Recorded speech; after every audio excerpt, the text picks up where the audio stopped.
benvidos a todos. Bueno, sempre é un orgullo presentar todas as actividades que se levan no teatro principal. Hoxe doblemente, bueno, pues, un compañeiro da radio que vai a presentarnos, pois, agora, non? A verdadeira historia de Robinson Crusoe, non? Vai a ser o venres, este venres, outra vez o sábado, calquera dos dous días ás 9 da noite no teatro principal.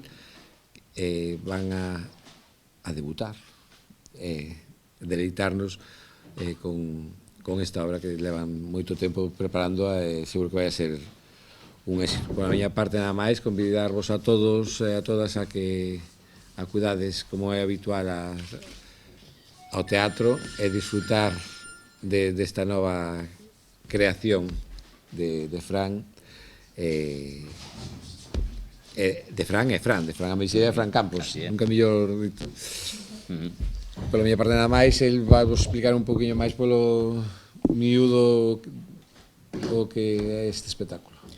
Bueno, pois, gracias evidentemente aquí a Juanma e a todo o Departamento de Cultura por deixarnos estar no teatro esta fin de semana.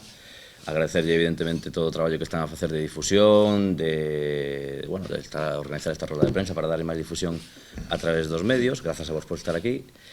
E podemos empezar dicindo por que hai dúas funcións, e o motivo é que cando falamos de organizar estas funcións, a nos gustaríanos que foran funcións con pouquiño público e cercano, por eso decidimos facelo todo xunto no escenario, con público, no propio escenario. O foro vai a ser limitado e non queremos que pase dos 80 persoas por función, 100 tal vez, ou mellor, non? Entón, por eso decidimos facer dúas funcións. En vez de facer unha, cubrindo, non sei, 200 butacas ou as que sexan no patio de butacas, preferimos facer dúas máis pequenas e estar máis cerca do público que o espectáculo precisa, e vamos a gañar todos, tanto o público como a nós. Que máis vos podo contar?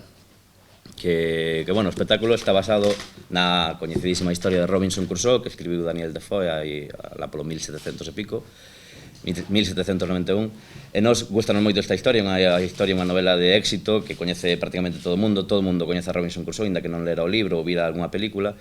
E nos desta historia nos empezamos a preguntar se realmente a convivencia entre Robinson Crusoe máis Venres, ese indíxena de unha illa cercana, foi realmente como Daniel Defoe describía, non? Entón empezamos a preguntar como sería realmente esa historia, esa convivencia, e de aí empezaron a xurdir certas ideas e chegamos á conclusión de que o que Robinson pretendía con Venres era colonizar a Venres de forma metafórica, pero bueno, un exemplo de como o que pasou, por exemplo, con Cristóbal Colón cando chegou a América, non? Que impuxo religión, impuxo modais, impuxo bestiario, impuxo todo. Pois Robinson intentou o mesmo con Venres. Venres, pola contra, enseñalle como outro xeito de vida, máis alegre, máis distendida, máis feliz, máis fácil, sin tantas preocupacións. Venres chega un momento que se pregunta: pero se estamos aquí sós nesta illa, por que carallo nos temos que poñer a sachar, a cultivar, a non sei que, se podemos vivir tranquilos da froita, da caza, sin problema ningún. E neso consiste, se unha comedia no que o teatro xestual, o clown, pois son as ferramentas que utilizamos para presentar esta historia, que está dividida en sketches. Ten distintas partes nas que, por exemplo, nunha Robinson intenta ensinar o tema da religión, outra intenta ensinar a comer con plato e cubertos. E, bueno, vemos como pouco a pouco se vai a dar a volta, e é Venres o que ao final lle vai dar unha lección a Robinson. Está dirixida a todos os públicos, buscábamos algo así, e, bueno, non sei se tes unha pregunta. Está dirixida por Evaristo Calvo, que é un dos grandes, eu diría que da primeira división do teatro galego, de Evaristo Calvo de Mofa e Befa. Foi un traballo espectacular o que fixemos con el. Aparte de, eu creo que engañamos, porque nos pagámoslle, dixemos que íbamos a pagar como director, e resulta que, sin darse conta, el dounos unha masterclass de comedia, e foi algo espectacular. E ademais confluímos moi ben os tres, Fran Ameixeiras, o compañeiro, máis eu, máis Evaristo, confluimos moi ben porque, bueno, aí temos moitos puntos en común de como entender, como realizar un chiste, como levarlo a cabo en escena, como facer un sketch, bueno, como entender a comedia, non? E nada máis, está presentada por Bandullo Azul, que é a compañía que creamos a propósito para facer este espectáculo. Non é que creamos unha compañía e logo un espectáculo, senón que queríamos facer un espectáculo e había que poñerlle un nome á compañía. Bandullo Azul, o nome está basado en Barriga Verde, que era un titiriteiro, contacontos de historias que percorreu toda Galicia e parte da península a comezos do século pasado.